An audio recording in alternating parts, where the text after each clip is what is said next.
Oi, pessoal, bom dia para vocês. Segunda-feira, hoje é dia 16 de junho de 2025, são 7 horas da manhã. Nós estamos começando agora a primeira edição da semana do nosso Desperta. Eu espero que você tenha tido um fim de semana de muito prazer, de muito lazer, que tenha descansado bastante. Imagino também que o seu fim de semana foi de muita preocupação com a situação no mundo, né? Porque a coisa não está fácil.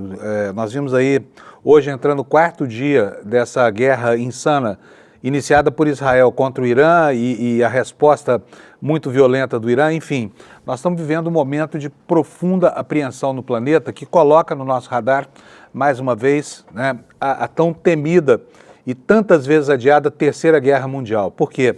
Os atores estão se posicionando em torno desse conflito. Parece que a empreitada israelense não tem limite em relação ao uso da força e Teherã também não está disposta a receber bombas e mais bombas caladinha, né, para deixar Israel fazer um passeio lá, inclusive com a pretensão já anunciada de provocar uma troca no regime dos ayatolás. Então a situação lá continua muito grave, né? Mais de 200 pessoas já morreram, 1.200 já ficaram feridas e isso é só o começo, hein? Porque vem muito mais por aí. E no mundo inteiro, não é só no Brasil não, protestos se erguem contra essa empreitada militar de Israel e pedem a condenação no âmbito das entidades multilaterais. Só que eles não ligam a mínima para essas entidades. A ONU, que criou Israel em 1948, é absolutamente desprezada, né? Foi suficiente para dar ao povo judeu o Estado que eles ao longo de toda a história pretenderam, mas agora não é capaz de refrear a ira desse mesmo povo, né, no massacre genocida que vem promovendo ao povo da Palestina e agora nessa incursão contra os iranianos, né, os antigos persas. Então, a situação é extremamente delicada, a semana começa muito apreensiva e com toda a razão, né? Porque, afinal de contas, olha, é uma região explosiva, é um conflito multissecular e ali estão as principais rotas e as principais jazidas de petróleo do mundo. Então, o início das hostilidades já gerou, né, movimentos no mercado petrolífero no final da semana passada. Vamos ver agora o que vai acontecer. E aí a notícia é muito ruim para todo mundo. Por quê? Se por acaso houver qualquer tipo de impedimento ao trânsito dos petroleiros ou mesmo embargos à produção de petróleo, isso vai acabar se refletindo no aumento que nós tivemos aqui nos anos 70, né, numa crise do petróleo que já está sendo antevista por especialistas no horizonte. Isso significa menor crescimento global e mais inflação por causa do encarecimento do preço dos combustíveis, né?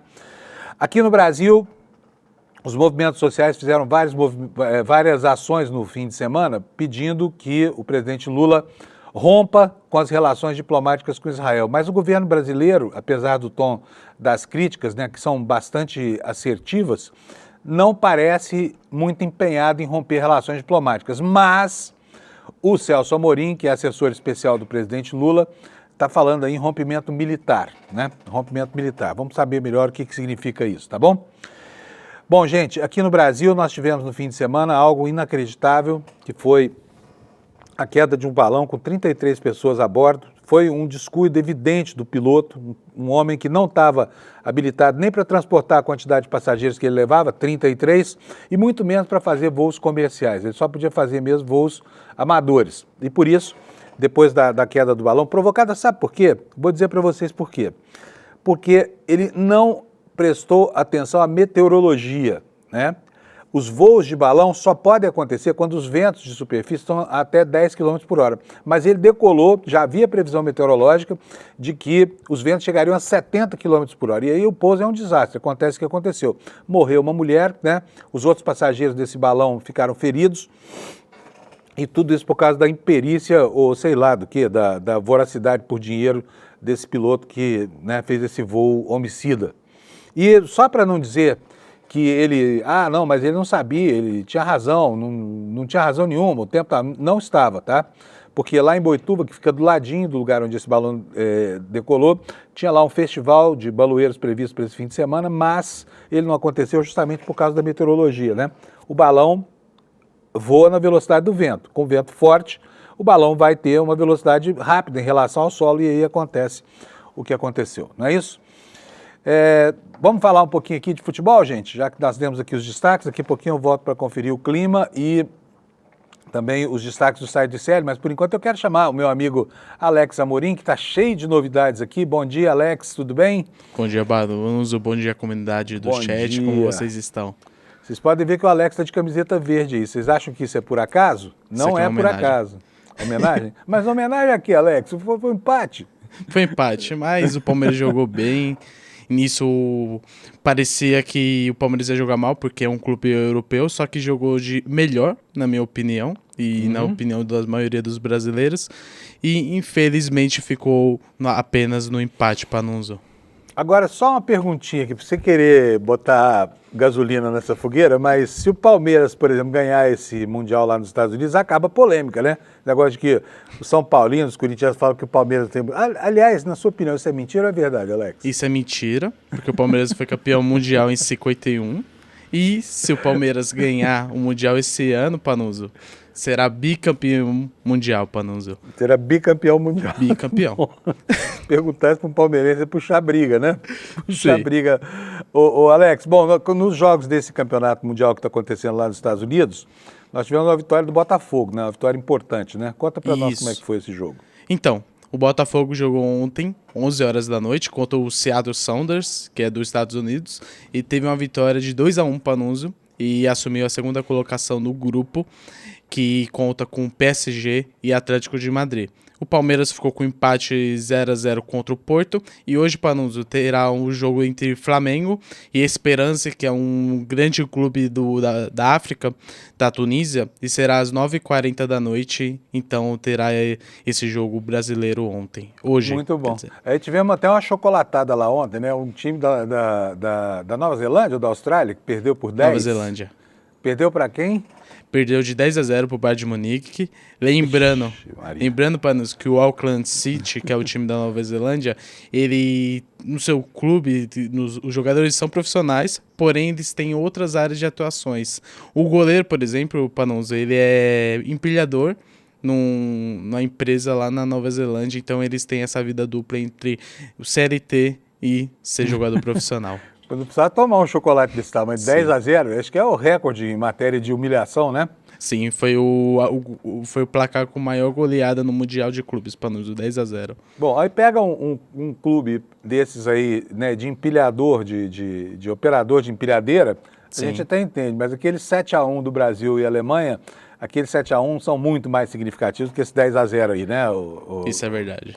Bom, vamos continuar aqui, porque temos alguns assuntos aqui. O ICL, eu queria que você visse essa notícia comigo, tá? Olha só como é que são as coisas no mundo do futebol. Vocês acham que existe mesmo liberdade de expressão ilimitada no mundo? Quando você for assistir o jogo desses campeonatos aí que o Alex está falando, né? Atenção para como é que a informação é conformada, toldada aí, tá? Um ambiente absoluto de censura comercial, tá? Vou ler aqui para vocês a matéria no site do ICL, olha só. Direitos de transmissão versus jornalismo, a lei da mordaça da FIFA no Mundial de Clubes. O Alex vai ajudar a contar essa história aqui para vocês, mas saiba já você que na ausência de crítica, pode ter certeza absoluta, não é por causa da perfeição do campeonato não, imposição contratual, tá? O contrato obriga as emissoras e as pessoas que transmitem a não criticar de jeito nenhum a FIFA. É isso, Alex? Isso mesmo. Eles praticam a lei da mordaça, Panunzo, que nada mais é que proíbe a crítica ao evento, aos estádios, aos patrocinadores, contratos, prevendo a imagem da FIFA e de quem tem os direitos da imagem, que é um canal que tem direito ao fundo árabe, que é patrocinado, Panunzo. Quer dizer, notícia só se for boa. Se for ruim, o público não pode ficar sabendo, por imposição desse contrato, né? Sim. Vou ler aqui a matéria para vocês terem uma ideia da gravidade disso aqui. A lei da mordaça é a regra, mais uma vez, vigente em todos os canais de televisão, streaming, rádios e demais plataformas que irão passar os 63 jogos em mais de 100 países. Uma lei do silêncio onipresente que rege a relação entre a FIFA e todos os meios de comunicação detentores dos direitos de transmissão nos eventos da entidade ao longo dos tempos. No Brasil, olha quem é que é signatário desse acordo. TV Globo, Sport TV, Cazé TV, em parceria com a Live Mode, Globoplay e a DAZN. Eu não sei se é assim que fala, é isso? DAZN. DAZN. Isso. DAZN. Esses são os que transmitem os jogos. Todos eles concordaram com essas cláusulas aqui, tá bom? Aí a nossa matéria, o ICL conseguiu o acesso a esse contrato, né, e viu que lá tem 7 itens vetados, tá bom? Olha aí você que gosta de futebol, ó. Vamos lá. O impedimento se estende a qualquer abordagem negativa sobre a DAZN, a empresa detentora dos direitos globais da competição. Não pode falar mal dessa empresa. Alô, DAZN, estamos falando mal de vocês aqui, ó. Porque vocês impõem o regime de censura aos times. Vamos falar mais mal do povo. 7 itens sob censura, Alex. Vai lá. Vamos lá.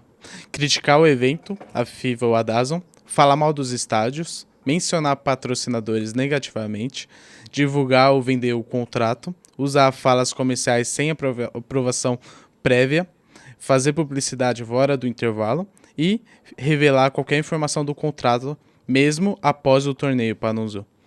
Muito bom. Ainda tem mais alguma coisa aqui, olha. Depreciar estádios, né, onde os jogos são realizados, Sim. né? Que mais? Repassar essas informações do contrato. Aqui, ó, nós com a informação dos contratos aqui, ó, FIFA. Põe a gente, vai. Mas a gente também não vai mostrar os jogos, né, Alex? Sim. Agora eu queria entender qual é a penalidade para quem não cumpre essas regras contratuais, tá?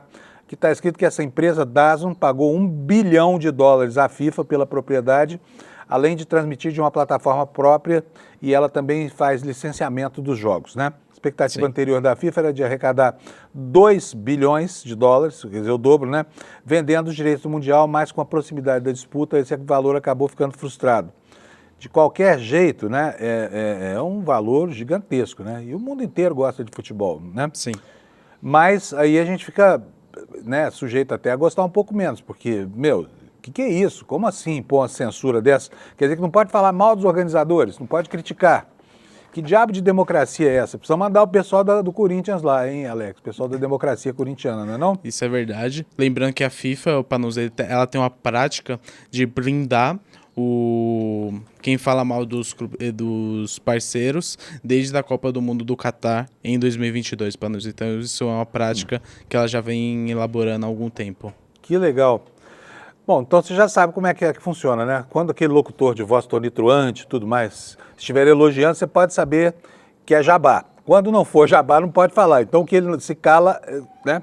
Sim. Agora vamos lá, vamos mudar de assunto aqui, porque eu fiquei sabendo, e isso está no UOL hoje, essa manchete que está aí na capa, que o Alex está mostrando para a gente, olha só, o Santos é um fenômeno de marketing digital, tá? Ele cresceu, e cresceu muito, tá? E tá entre os maiores 100 do mundo. Aí tem a foto do Neymar aqui. E a gente pergunta, mas o que o Neymar tem a ver com isso? Será que o Neymar influencer é mais importante para o Santos do que o Neymar jogador? Porque ele não é mais jogador. Então, se não faz gol, se não participa de partidas, a culpa é dele, por isso, Alex, por esse aumento repentino aí no número de pessoas que seguem o Santos nas redes sociais ou não? Sim, Panunzio. Lembrando que após o anúncio do Neymar, o Santos teve 7,6 milhões de novos seguidores, o maior incremento mensal já registrado por um clube brasileiro, Panunzio, alcançando 23,4 milhões de seguidores em todas as redes sociais. Então, o anúncio do Neymar, a contratação, alavancou ainda mais as redes sociais do Santos, que antes estava embaixo, agora assume essa primeira colocação entre os 100 maiores clubes do mundo no alcance digital, Panunzio. Agora eu entendi, então, o que o Neymar está fazendo no Santos sem jogar futebol. Ele é influencer do Santos, é isso? Sim. A bola estava atrapalhando ele um pouco, né? O samba não podia acontecer, né? Porque, afinal de contas, sempre tem algum jogo depois de uma boa balada, né, Alex? Mas a função dele no Santos não é jogar futebol, é ganhar clique. Ele é caça-clicker. Sim. Do Santos, é isso? Sim, ele é o influencer do Santos. Lembrando que o Santos teve um aumento de 81% comparado a junho do ano passado, Panunzio. Então foi um aumento enorme depois do anúncio do Neymar, que não teve retorno significativo em campo, mas as redes sociais do clube estavam felizes com os novos seguidores e o alcance que aumentou muito, Panunzio. Muito bom. Então vamos transformar logo o time numa agência de marketing digital, né? Sim. Já que o talento do jogador não faz falta para um time de futebol e ele está sendo saudado lá como o homem das redes sociais, então parabéns, Neymar. Você realmente é um craque, né? Como influencer do YouTube. Mas olha, gente, não vai pensar que isso tudo só se deve a ele, tá? Que a própria matéria diz, ó, o Peixe já registrava uma melhora nas redes antes do Neymar. e viu um boom acontecer a partir da chegada dele. Portanto, havia já um processo, né? Sim. Então é isso. Você que não entendeu nada, como eu e o Alex aqui, sobre a contratação de um jogador que não joga absolutamente nada, que não está nunca em campo. Na balada ele está, mas no campo não está. Sim. E aí está explicado aqui, o Santos, na verdade, está virando uma agência de marketing digital. Aí está certa a contratação do Neymar, né? E já tem um ex-jogador influencer, Panuso. Uma nova profissão. Ex-jogador influencer. Sim. Alguma coisa mais por hoje? Apenas isso, Panuso. Até Maravilha. mais e uma boa semana, bom programa aí, Panuso. Obrigado para nós, Alex. Então estão aí as informações, você já sabe como é que o babado acontece lá nesse campeonato mundial, né? Já sabe que o Palmeiras tem mundial, viu? Você que vive falando isso, que o Palmeiras tem mundial, o Alex explicou para você, em 1951... Contra a Juventus. Contra o Juventus? Isso, daqui do Brasil? Turim. Isso. Ah, de Turim. Muito bom. Há controvérsia sobre esse campeonato, até porque não existia ainda a FIFA, não é isso, Alex? Mas vamos lá, os palmeirenses se agradam disso aí. Se ganhar o campeonato dos Estados Unidos, aí é que não tem mais choro nem vela, né? O Palmeiras terá sim mundial, segundo o Alex, uma das grandes vozes palmeirenses do Brasil, ele será bicampeão mundial, tá bom? Isso mesmo. Vamos lá então para a meteorologia, gente. São 7 horas e 16 minutos já. Bom dia para você que está levantando aí da cama agora. Tá friozinho ainda, mas vai melhorar essa semana, tá? E a meteorologia está trazendo boas notícias para nós aqui. Olha, como sempre nessa época do ano, a calha norte do Amazonas e até um pouquinho da calha sul também, né? Agora estão sujeitos aí à chuvarada, né? Tá aqui, olha, 2 alertas de chuvas intensas, um no Amazonas, próximo a Manaus, e outro aí no noroeste do estado do Pará. Toda essa região em amarelo aqui, né, do norte do Brasil, vai chover bastante lá hoje, mas o pessoal está acostumado, não tem problema nenhum. Aqui no sul, né, semana passada nós vimos a temperatura aí quebrando recordes anuais, né, principalmente nas serras catarinense e gaúcha, a coisa começa a arrefecer e os alertas de geada estão adstritos aqui, olha, esse ponto da serra catarinense, muito próximo da divisa com o Rio Grande do Sul. Aqui o alerta é de geada, tá vendo só? E nas demais capitais o tempo vai ficar bom, vai ficar tranquilo, a temperatura não vai ter extremos pra gente. Olha, o mapa da previsão é esse aqui, ó. Áreas em verde é onde chove, né? Então, portanto, chove lá no extremo norte do país, chove de Rondônia até o Amapá, passando pelo Pará, Amazonas e até um pedaço do Maranhão. Chove também aqui no Agreste e no litoral do Nordeste, né? Desde o estado de Pernambuco até o sul da Bahia, entrando um pouquinho pelo norte do Espírito Santo, como a gente pode ver aqui no mapa, olha. Né? Então, chuvarada lá na Bahia, tá? E olha aqui, ó, chuvisco a previsão para hoje, felizmente não é chuvarada, como eu falei.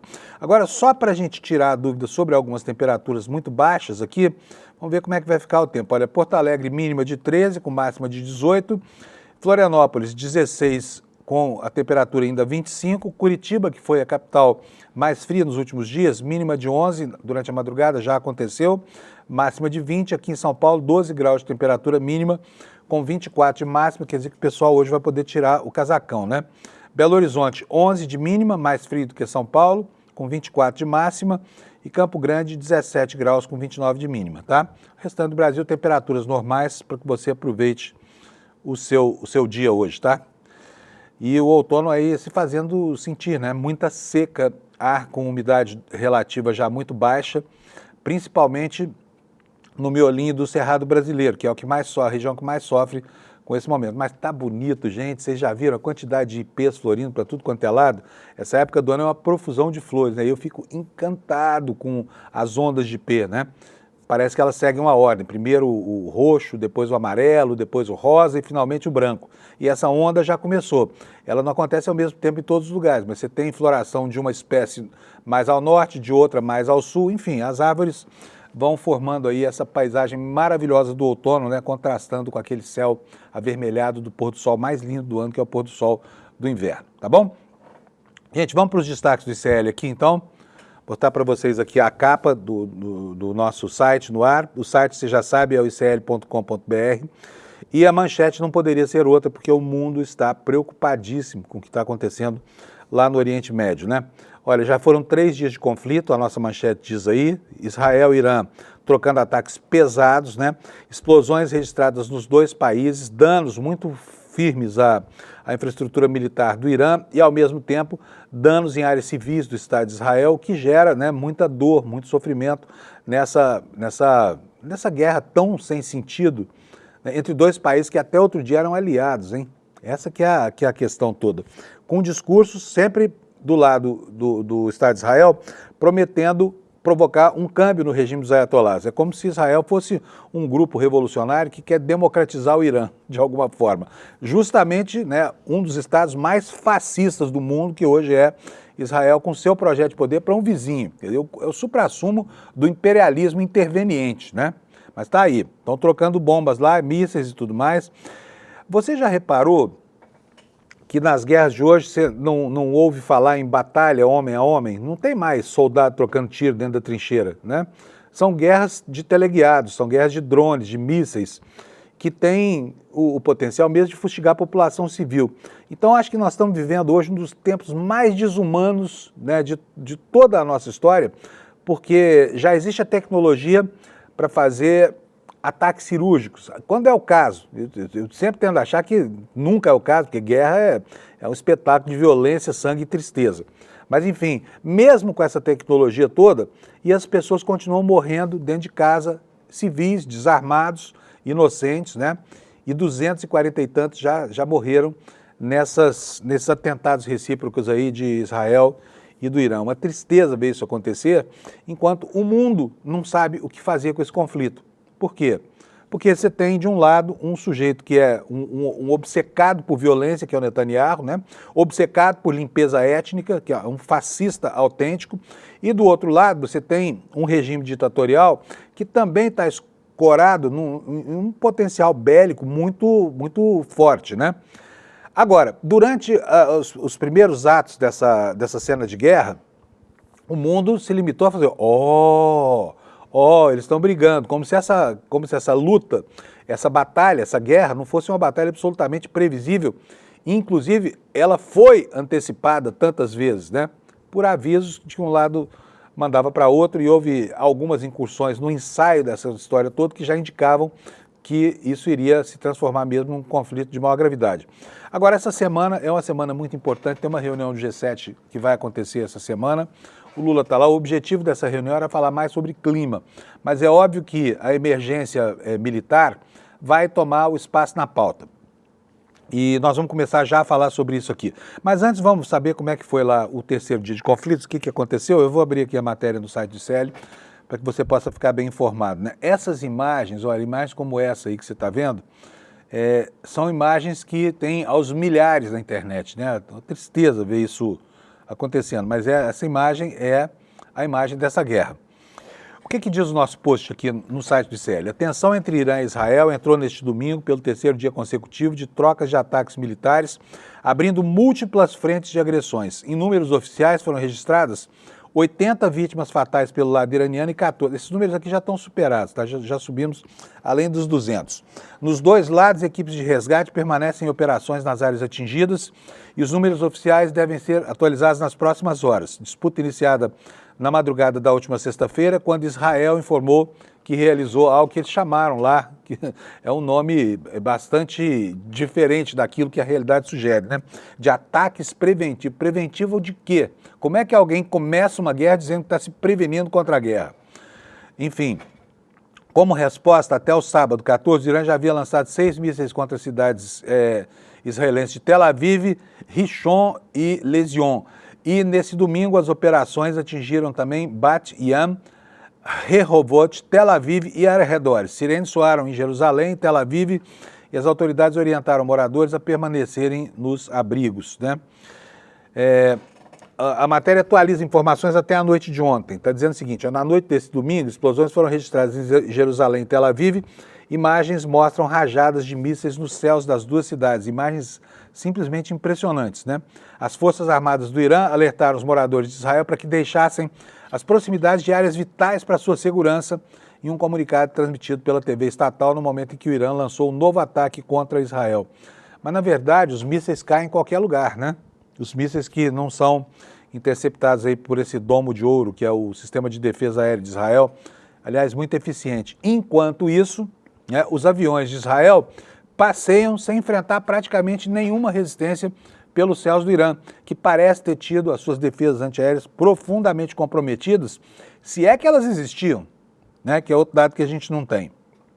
Olha, ontem o Netanyahu afirmou que os ataques israelenses podem ter como resultado a queda do regime do Irã, né? Ele não esconde o seu desejo de provocar um câmbio interno, né, alterando a situação em um país que não está sob jurisdição de Israel sob nenhum aspecto, né? Então são essas as informações. Tem aqui também, né, lá nos Estados Unidos, uma ação do ponto de vista retórico muito complicada de entender do Trump, porque o Trump dizia que ia acabar com essa guerra imediatamente assim que chegasse lá. Mas como se viu, o apoio dos Estados Unidos a Israel não deixa chance para a paz. Porque, na verdade, os Estados Unidos, que não têm soldados atuando lá, não têm armamentos operados pelos seus comandantes, os Estados Unidos dão franco apoio a Israel. Isso cria aí uma dicotomia entre o discurso, que era um discurso de paz, e a prática, que é uma prática beligerante, uma prática de guerra. Tá bom? Vamos dar sequência aqui no nosso noticiário, ainda falando sobre o que acontece lá. Eu vou mostrar para vocês agora um post do Valdo Cruz, lá do G1, antecipando que um grupo de parlamentares, né, são 13 autoridades lá em Israel, esses 13 seriam transferidos hoje para a Jordânia. Não sei ainda se essa transferência está em vigor ou não, mas eu quero dizer para vocês que o castigo para esse grupo até que é bom, viu? Porque é um grupo de extrema-direita brasileira. Lá nesse grupo está o vice-prefeito da minha cidade, Uberlândia. Eu vou lembrar para vocês de um episódio de 2002, plena campanha eleitoral, o Lula foi fazer um comício lá em Uberlândia, e aí um grupo de palhaços pegou um drone agrícola, encheu o drone, desculpa, tá? De merda, tá? E jogou sobre a multidão que aguardava a chegada do Lula. Esse vice-prefeito era uma dessas pessoas, tá? Que estavam lá operando esse drone, nessa atitude de hostilidade. E ele está agora lá em Israel, passando medinho lá. Ai, tô no bunker aqui, pessoal, socorro, me tira daqui. E aí é o seguinte, será que o governo brasileiro vai escoltar esse grupo de volta ao Brasil? Será que vai avião do governo para a Jordânia para buscar esses 13 abelhudos aí que foram lá, a convite do governo do Estado de Israel, para fazer proselitismo com essa guerra horrorosa? Provavelmente sim, né? Vamos ver o que vão dizer na chegada aqui, quando conseguirem sair lá do meio desse tiroteio todo. E lembrando aqui que a Jordânia fica no cenário da guerra, né? Portanto, há restrições para o voo ali, há restrições para o voo. Enfim, o que o Valdo nos conta? Negociações estão sendo intermediadas pelo senador Carlos Viana, do Podemos de Minas Gerais. A expectativa é de que as autoridades sejam transferidas ainda agora pela manhã, hoje, nessa segunda-feira, né? Eu vou até pedir para a nossa produção checar com o senador Carlos Viana como é que anda o status disso aqui, para que a gente possa atualizar a informação. O que a matéria do G1 diz? Olha, o senador Carlos Viana, presidente do Grupo Parlamentar Brasil-Israel, afirmou neste domingo que algumas autoridades serão escoltadas pelas forças de defesa de Israel até a Jordânia na manhã desta segunda-feira. O grupo está em negociações com a Embaixada de Israel no Brasil. Ainda de acordo com o senador, a negociação acontece diretamente com a Embaixada em função de dificuldades nas relações entre Brasil e Israel. A expectativa é que 13 autoridades estejam neste primeiro grupo a ser transferido. Ao todo, pelo menos 41 representantes brasileiros estão em território israelense. E nem o Ministério das Relações Exteriores e nem a Embaixada de Israel no Brasil confirmaram as informações do senador Carlos Viana até o momento. Por outro lado, a secretária de Relações Institucionais, Gleisi Hoffmann, afirmou em nota que o governo da Jordânia já disponibilizou segurança para recepcionar esses brasileiros que acabaram indo ao país, né, ou estão chegando ao país como rota de fuga da guerra. A ministra Gleisi ligou nesse domingo para o prefeito de Belo Horizonte, Álvaro Damião, informou que o governo da Jordânia já tinha colocado à disposição segurança para recebê-los na fronteira, caso Israel autorize a viagem por terra com segurança. Vamos ver se a gente consegue saber como é que está isso, porque vocês imaginam como é que é essa operação, com autoridades estrangeiras, que tinham nada que está fazendo lá, mas numa operação que acontece em meio, né, a uma cena de guerra. Eu acho que esses caras, as próximas viagens internacionais deles vão ser para Disneylândia, porque guerrear com o Pato Donald e o Pateta é muito mais fácil do que ficar em meio ao fogo cruzado lá entre Israel e Irã, né? Sobre o clima que preside, né, o humor dessa guerra lá em Israel e no Irã, olha, as ameaças são as piores possíveis. Fulano vai queimar, Beltrano vai morrer, vai não sei o que mais, vai haver muito sobre... As ameaças são, são terríveis e o sofrimento a gente vê, né, no rosto das pessoas que estão aí assustadíssimas, com o rosto de quem não tem nada com isso, que é a população civil, né? Mas eu vou colocar aqui para vocês algumas informações do fim de semana. Se você já viu, isso aqui é apenas para dar um colorido da situação que está lá, uma situação terrível. Olha aqui, ó, o que diz o ministro da Defesa de Israel, que é um sujeito que é um apólogo mesmo da violência desmedida, né? Teherã vai queimar. O ministro da Defesa de Israel, Israel Katz, deu um recado ao Khomeini, ao Ayatollah Ali Khamenei, né? Que é o líder supremo lá do Irã, neste sábado, dizendo que se o país árabe continuar disparando mísseis contra terras civis, Teherã vai queimar.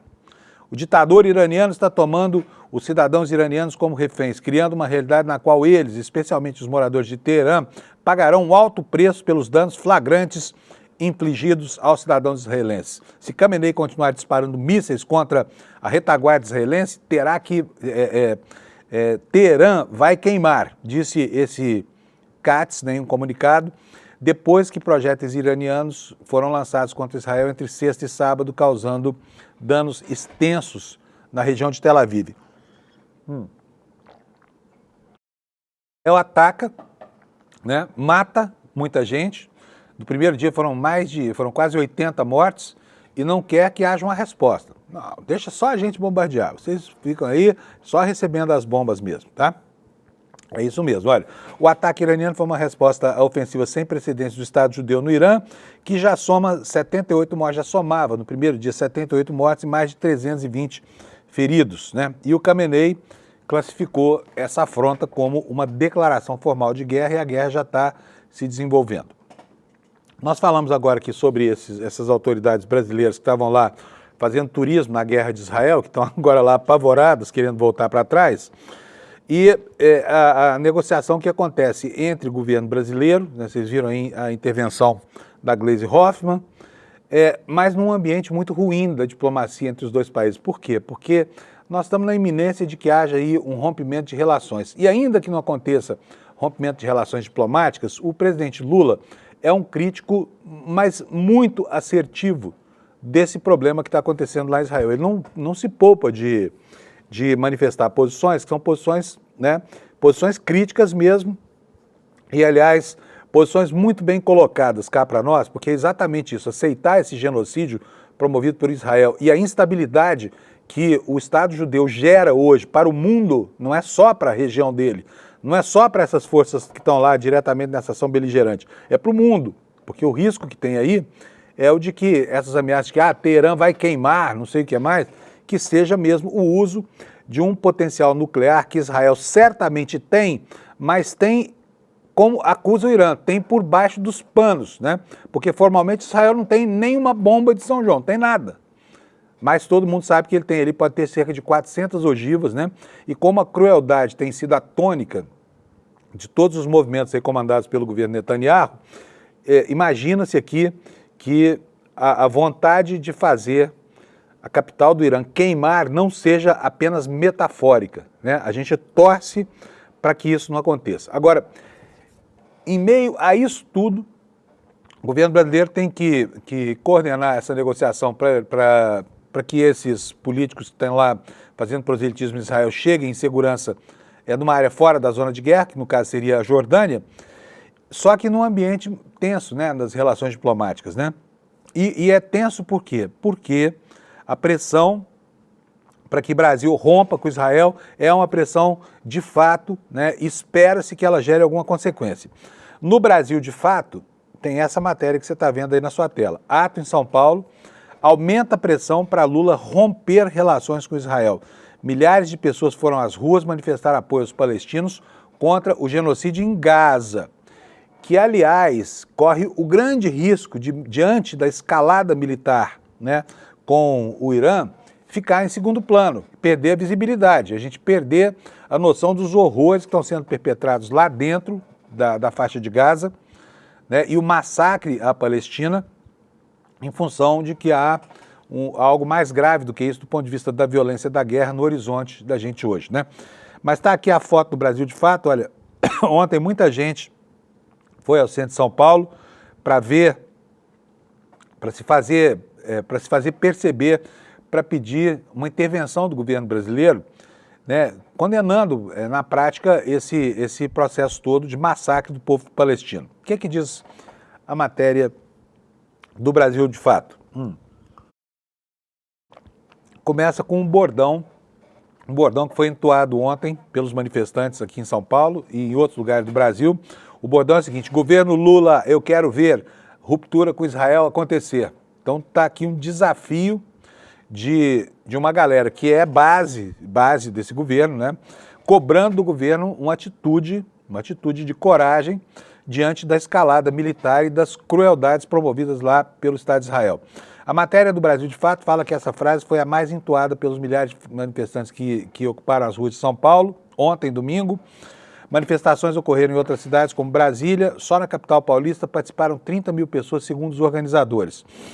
O ato é parte da Marcha Global para Gaza, uma iniciativa internacional que motivou manifestações em várias partes do mundo. Colocou mais pressão no presidente Lula para que rompa relações diplomáticas e comerciais com Israel. Hava Al-Sadir, coordenadora da Samidon, que é uma rede de solidariedade aos prisioneiros palestinos, cobrou que o governo brasileiro avance para além das críticas. Ela disse o seguinte, olha, muito importante esse ato de hoje para a ruptura do governo brasileiro com a ocupação israelense. Estamos aqui para demonstrar que nunca estaremos do lado errado da história. Sempre seremos o lado certo da história, afirmou essa coordenadora das mobilizações, né? E está aqui, olha, você vê, tem várias fotos aqui do evento de ontem. Enfim, a base do governo Lula pressionando o governo para que tome uma atitude mais corajosa do que a simples retórica, né? Passou da hora mesmo, tá? Passou da hora. Agora, diante do silêncio do mundo, né, as falas do Lula são até um alento, porque, né, o mundo está, assim, paralisado, apoplético, o mundo está completamente desprovido de capacidade de reagir. Até porque ninguém quer se meter nessa confusão aí. Mas olha só, já temos consequências no campo da economia desse conflito todo, tá? E elas estão aqui na capa do Valor Econômico da edição de hoje. Tá aí, olha, disparada do petróleo pressiona títulos do Tesouro dos Estados Unidos e nubla, coloca nuvens, né, no cenário para o Fed, que é o Banco Central Americano.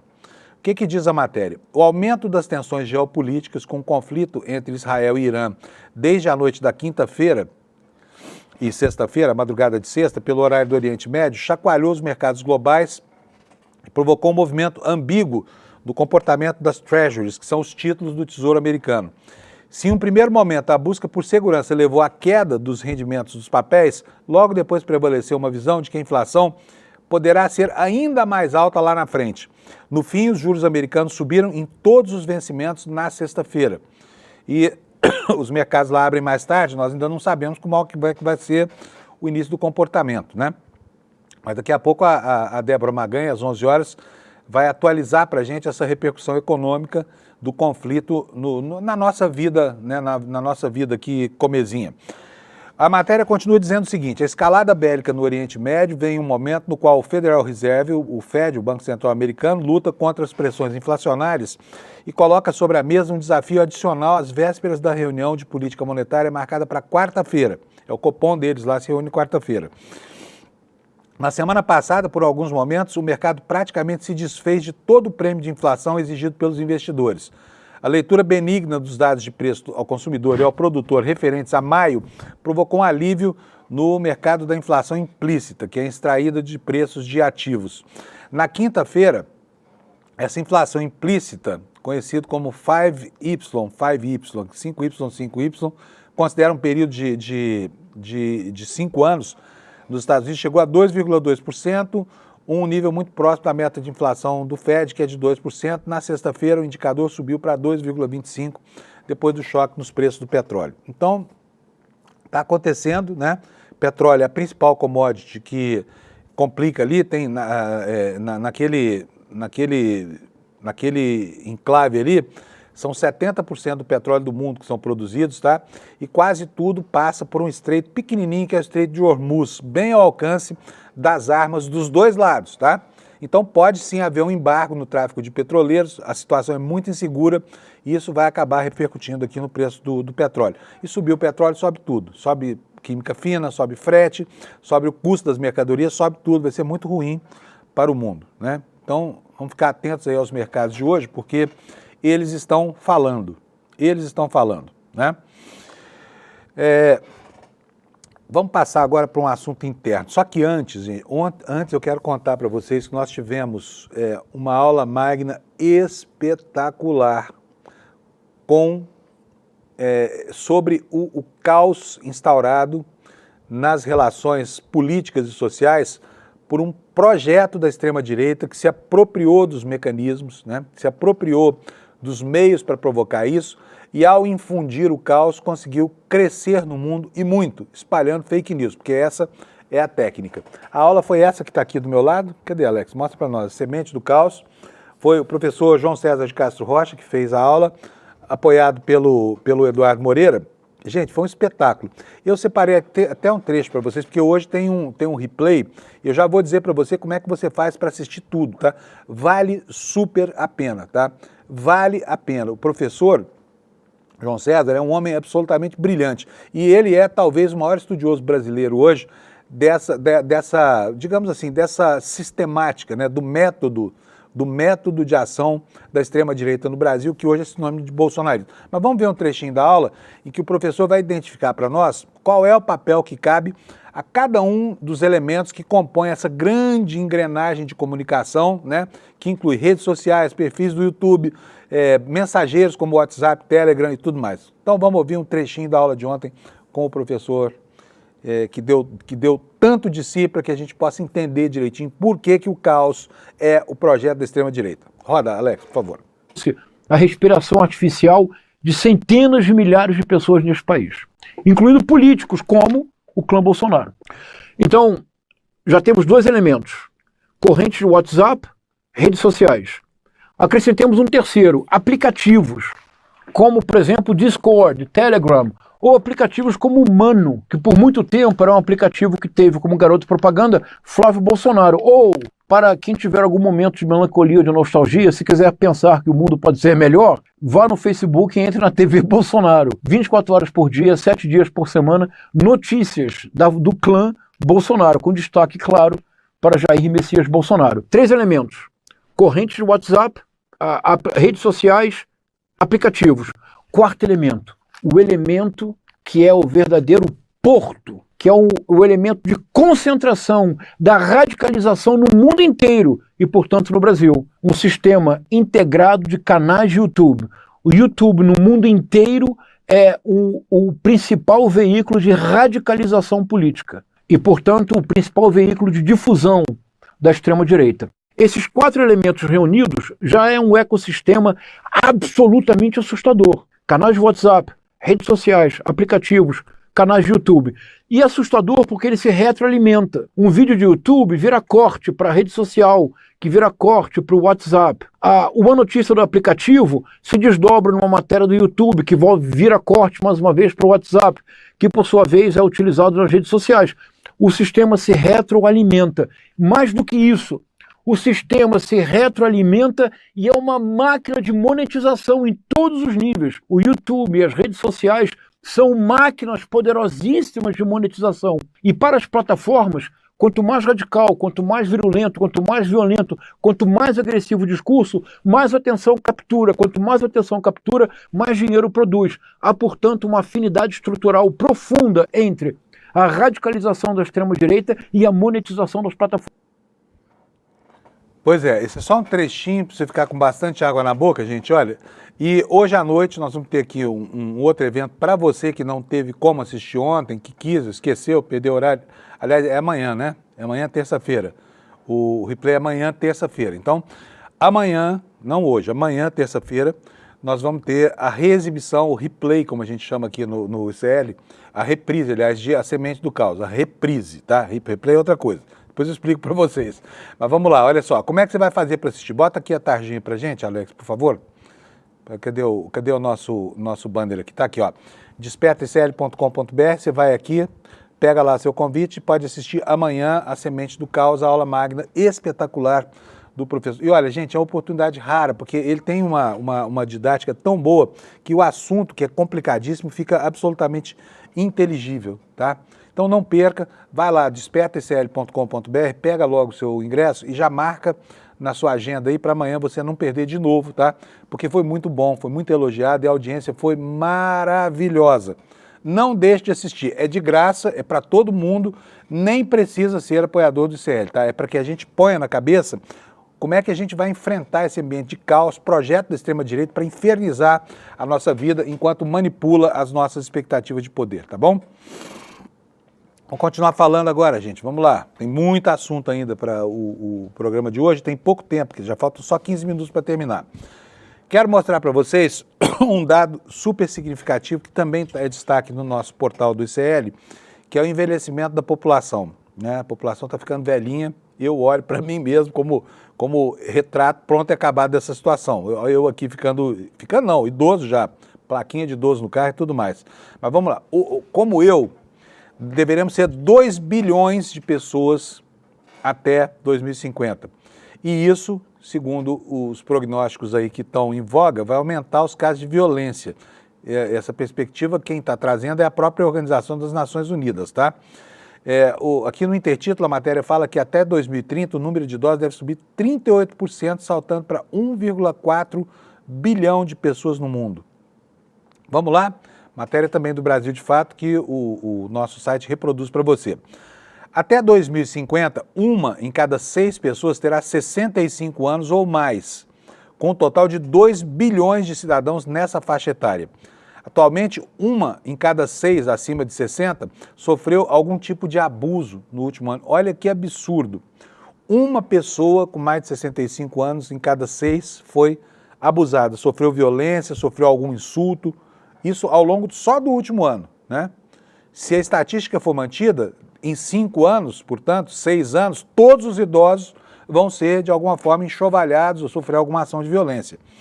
Os números foram divulgados pela Organização das Nações Unidas neste domingo, que era o Dia Mundial de Conscientização sobre Violência a Idosos. A tendência, segundo a ONU, é essa violência aumentar, uma vez que em muitos países a população está ficando mais velha e o abuso contra pessoas idosas pode causar lesões físicas graves e consequências psicológicas a longo prazo. Até 2030, o número de idosos deve subir 38%, saltando para 1,4 bilhão no mundo, até 2030. Tá aí, né? Faltam 5 anos para isso. A quantidade de pessoas acima de 60 anos deve superar a de jovens no globo terrestre. As Nações Unidas reiteram contribuição de idosos para a paz, o desenvolvimento e a proteção do planeta. Esse aumento será maior e mais rápido, sabe onde? Nos países em desenvolvimento, reconhecendo que é preciso dar maior atenção aos desafios específicos que afetam os idosos, inclusive na área dos direitos humanos. Vou contar uma historinha aqui para vocês que aconteceu comigo. Eu tinha muita vontade de conhecer o lugar lá da Itália, de onde saiu o meu avô, que veio para o Brasil trabalhar aqui, né, substituir a mão de obra escrava, porque era para isso que o governo brasileiro importou essa mão de obra logo depois da proclamação da República. Meu avô veio no navio e eu um dia fui conhecer a cidadezinha dele, chamada Coletorto, lá na Itália. E fiquei muito impressionado, porque só tinha velhinho na rua, não tinha ninguém jovem, de meia idade, nada. Eu fiquei muito mal impressionado com aquilo. E chamei um senhor lá, eles falam um dialeto lá difícil de entender demais, mas consegui me comunicar com ele e falei, escuta, mas cadê as pessoas jovens? Ele falou, não, tem muito pouco jovem aqui. Eu falei, e criança? Não tem criança na cidade? Ele falou, não, as escolas estão até fechando por falta de alunos. A criança mais nova, quando eu fui a essa cidade, tinha 15 anos de idade. Quer dizer, ninguém nasceu nos últimos 15 anos. A população vai morrendo e não há substituto. Assim como quando a população fica velhinha e se aposenta, não há substituto para a sua mão de obra, né? E é por isso, né, que alguns grotões da Itália são tão favoráveis a imigrantes, porque eles trabalham pelos idosos. Aliás, eles têm uma importância fundamental no custeio da Previdência Social. Esses que a Itália hoje deplora, né? É preciso lembrar aqui que a Itália, inclusive, mudou a legislação para obtenção do reconhecimento da cidadania italiana no mês passado. Mudou a regra lá e agora só até avô, quem é bisneto de italiano, não vai mais conseguir tirar a sua cidadania italiana, né? Então nós estamos falando de um mundo em que o planeta vai ficar muito mais parecido com a cidadezinha do Coletorto do que a gente pode supor, e muito mais rapidamente, né? Onde criança será uma raridade, trabalhadores de idade produtiva também será uma raridade e haverá um exército de pessoas que já trabalhou com uma longevidade cada vez maior consumindo recursos do Estado, o que traz, né, sempre um alerta para a gente, né? E coloca em questão até mesmo qual é o papel que o Estado de bem-estar social tem. Na Europa eles estão às turras lá. E logo, logo essa realidade vai se apresentar aqui. Hoje mesmo, toda vez que você ouvir falar em reforma da Previdência, é uma referência direta a esse problema que está lá, né, no segundo plano dessa cena que a gente vislumbra aí no horizonte para os próximos anos. Mas nós estamos falando aqui de abuso, né? E aí a população fica com raiva dos idosos. Os idosos dependem de cuidado. Eles que cuidaram dos filhos, dos netos, quando precisam de cuidados, não têm. E aí acontece isso que está aqui na matéria do ICL. Abuso financeiro, abuso psicológico e abuso sexual. Uma outra preocupação é o preconceito com pessoas mais velhas. O etarismo afeta a forma de pensar e agir, impõe barreiras ao desenvolvimento e tem profundas consequências negativas para a saúde e para o bem-estar dos idosos. Em 2017, a Organização Mundial de Saúde divulgou resultados de mais de 50 estudos conduzidos em 28 países de várias regiões. A agência lembra que apenas 1 em 24 casos de idosos é relatado às autoridades por causa do medo provocado por essas denúncias. Ou seja, de cada 100 pessoas que são abusadas por pessoas que exploram, maltratam velhinhos, só 4 é que chegam ao conhecimento das autoridades policiais. Por quê? Porque, né, pouquíssimas vozes vão se levantar em defesa dos velhinhos que estão sendo abusados, que muitas vezes já não tem mais laço com família, nem nada disso. E a matéria conclui aqui que o levantamento mostrou que os idosos estavam expostos a abusos psicológicos em 11,6% dos casos, ou seja, de cada 8, um deles sofria abuso psicológico, seguido por abuso financeiro, negligência, abuso físico e até abuso sexual. Estima-se que até 2050 haverá 320 milhões de idosos sofrendo violências e abuso. Olha que coisa tétrica, hein? O Dia Mundial de Conscientização sobre a Violência Idosa foi aprovado pela Assembleia da ONU em 2011. Então temos aí um mundo que envelhece, colocando para a gente, né, o desafio de substituir os mais jovens na produção, porque não existem mais jovens, né? E, ao mesmo tempo, aumentando aí o número de velhinhos que vêm sendo molestados por causa de algozes que abusam, né, dos parentes por causa de dinheiro, por causa dos cuidados que exigem e tudo mais, tá bom? Vamos dar uma olhadinha em como é que foi lá nos Estados Unidos, já são 7h53. Olha, nós tivemos lá dois fatos, na verdade foram 3, né? Foram 3. O primeiro dos fatos foi o seguinte: assassinaram uma deputada democrata e o marido. Um louco foi preso e, enfim, ainda não se sabe o que levou a matar, mas havia alvos de várias outras espécies aí entre os objetivos desse ataque, né? E conseguiram prender esse assassino maluco lá de Minnesota. Está aqui na manchete, olha, suspeito de ataques em Minnesota é preso e a caçada humana com isso se encerra, né? É um sujeito de 57 anos de idade. E a matéria diz que o homem suspeito de assassinar a deputada estadual de Minnesota e atirar em um outro parlamentar foi preso, disseram as autoridades, foi acusado de homicídio de 2º grau, né? Engraçado que esse cara não tem cara de louco, tá? Não tem cara de maluco. E está preso, né? Então agora a gente vai ter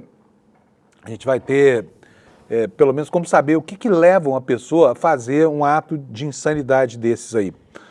Bom, com relação ao noticiário da guerra, nós já falamos sobre isso lá no comecinho, mas Israel e Irã têm cantado vitórias aí, né? Sempre dizendo aqui, olha, essa outra manchete do New York Times. Israel afirma ter atacado a sede de uma poderosa unidade. Aliás, deixa eu ver se é o Washington Post, não, é o New York Times mesmo. O Washington dizendo aqui para nós, né? Israel dizendo aqui para nós que atacou uma sede de mais uma unidade militar iraniana. E os ataques, os objetivos desses ataques têm sido cumpridos sem muita dificuldade pela aviação de Israel, né? Fica aqui a pergunta, onde é que está a artilharia antiaérea que era tão decantada do Irã? Parece que não existia, né? Parece que não existia. Bom, vamos lá. Nós temos aqui, de novo, essa brincadeira acontece assim, olha, Israel ataca, o Irã responde. Aí Israel responde, né, numa réplica militar e a tréplica vem do Irã. Então nós temos visto esse balé acontecer mais ou menos a cada 12 horas, né? E só que gera tensão o dia inteiro, né? Tá aqui, olha, na manchete do Washington Post, Israel e Irã trocam ataques pesados pelo quarto dia, com ataques se expandindo, né? A guerra vai ficando cada dia que passa mais pesada. Aqui às 6h40 da manhã, olha só, já falava aqui sobre a reunião do G7 que acontecerá no Canadá, né? E fica aqui também, começam a acontecer as primeiras manifestações de países que, vendo essa interferência direta, né, de uma nação em outra, começam a repensar o Tratado de Não Proliferação de Armas Nucleares. Eu vou dizer uma coisa aqui para vocês e eu quero que vocês me digam o que vocês pensam. Eu sou um pacifista, tá? Então eu sou contra o uso de armas nucleares. Mas o mundo não é pacifista. E o respeito dessas nações guerreiras só acontece quando há a presença de alguma força, algum país que domina a tecnologia nuclear e já tem bombas. A gente tem visto, olha, Coreia do Norte é assim, Coreia do Norte insulta os Estados Unidos, sacaneia todo mundo, sacaneia a Coreia do Sul e tudo mais, e ninguém mexe com ela. Por quê? Porque o Kim Jong-un tem essas ogivas lá, entendeu? E tem os mísseis também para levá-las até onde ele quiser, né? Os Estados Unidos, Israel, por exemplo, Israel não é signatário do Acordo de Não Proliferação de Armas Nucleares, né? O Irã foi obrigado a assinar, mas já voltou atrás daquilo. Então, assim, nós temos várias e várias potências nucleares mundiais que se impõem pelo respeito. E eu queria saber a sua opinião. Por favor, escreva aí na área de chat. Vocês acham que o Brasil tem que continuar respeitando esse Tratado de Não Proliferação de Armas Nucleares? Ele foi assinado durante o governo Collor, que fechou um poço, que seria um poço de teste de ogivas nucleares na Serra do Cachimbo, né? E o Brasil tinha um programa nuclear paralelo que corria ali ao lado do programa oficial de construção das centrífugas que depois vão produzir combustível para alimentar as usinas nucleares de Angra dos Reis, né? Mas, enfim, o Brasil vem desde os anos 70 perseguindo, por exemplo, um motor nuclear de submarino que até hoje não aconteceu, né? Até hoje não aconteceu. O Brasil também não conseguiu desenvolver tecnologia de mísseis balísticos. Houve um acidente, muitos anos atrás, se eu não me engano, na década de 90, lá na base aérea de Alcântara, e dizimou praticamente toda a massa crítica brasileira que estava empenhada em fazer foguetes, em tese, veículos lançadores de satélites, né? Mas o Brasil não desenvolveu isso. Você acha que está na hora de rever essas coisas? Vocês acham que o Brasil ter uma bomba atômica seria, de alguma forma, vantajoso para o país? Quero saber a sua opinião. Eu sei que o assunto é complicado, que é polêmico, mas você tem toda a chance de manifestar a sua opinião com liberdade aqui na nossa área de chat, tá bom? E é isso, gente. Olha, ainda só para aproveitar esse minutinho final aqui, lá na Argentina, nós temos lá uma situação de polarização por causa da prisão iminente da Cristina Kirchner.